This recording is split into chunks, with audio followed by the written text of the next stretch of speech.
Hi. Mom, I am going to be interviewing you and ask how you learned to read and write.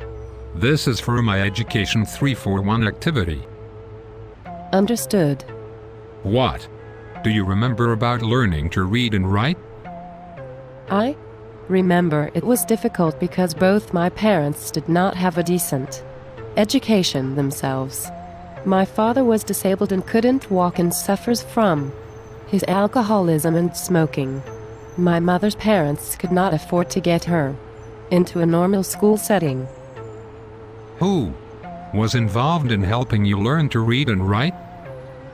One of the most reliable people that helped me was my teacher because it was her job to help me and other students to develop our reading and writing comprehensions. In addition, as I mentioned before, my parents did not have a decent education, so my sister's brother-in-law was kind to teach me as well. What memories were invoked? I remember for writing, if my work was not neat or legible, then I am forced to erase and start over. This process repeats until the person teaching is satisfied with the quality. However, my least favorite memory was sometimes the person teaching will physically hit my hand when the same mistakes continue. What texts and instructional methods were used? When learning under my teacher and father-in-law, conventional methods such as following examples from my textbook for writing. Another method for writing was hand coordination. For reading, it was usually speaking words out verbally, as instructed by my teacher.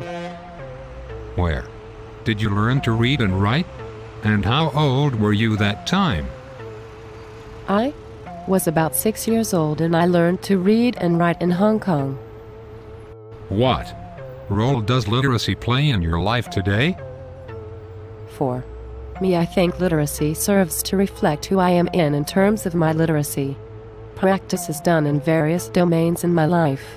For example, at home I do dishes, cook food, do laundries, clean the living room, do taxes, and relax after a hard day's work.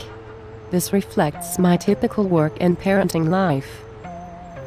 Do you think learning to read and write for children is different today? Why? Yes, because after moving here to Canada, I learned that letting my children be well educated is important, but it is not everything.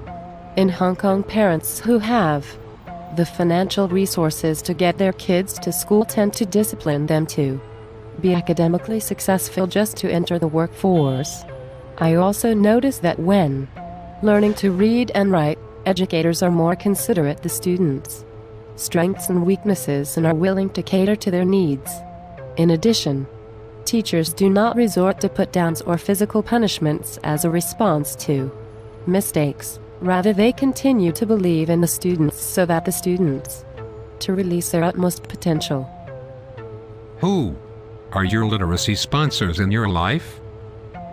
I think it would be my instructors at Vancouver Community College because they were able to train my communication skills that are needed for my home support career.